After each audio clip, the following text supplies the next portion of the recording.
ఏమండి పౌలు గారు ఎన్నిటిని ఆయన వదులుకున్నాడు దేవుని కోసం, ఎన్నిటిని వదులుకున్నాడో మనం చూస్తుంటే, బాగా చదువుకున్నవాడండి, చదువు వదిలేశాడు. 2, బాగా డబ్బున్నవాడు, డబ్బును వదిలేశాడు. ఇక 3, ధర్మశాస్త్రంలో కూడా పండితుల్లా కనపడుతున్నాడు, అది వదిలేశాడు.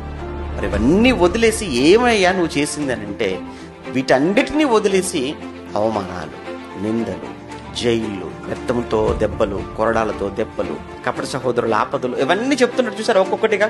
శరీరముతో మర్చిపోకూడదు ఇక్కడ. శరీరము సజీవ యాగమవుతుందా? ఎవరి కోసం?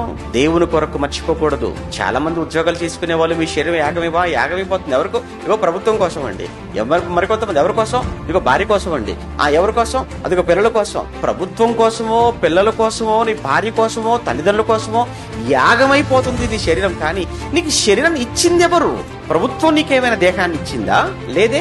పోనీ నీ తల్లిదండ్రులు నీకేమైనా చేశారా? లేదే. దేవుని వలన పొందుకున్న, దేవుని వలన వచ్చిన ఈ దేహం ఆయన కొరకు కాక ఎవరెవరి కోసం యాగం చేస్తున్నావు? ఎవరెవరి కోసం దీనిని ఖర్చు చేస్తున్నావు?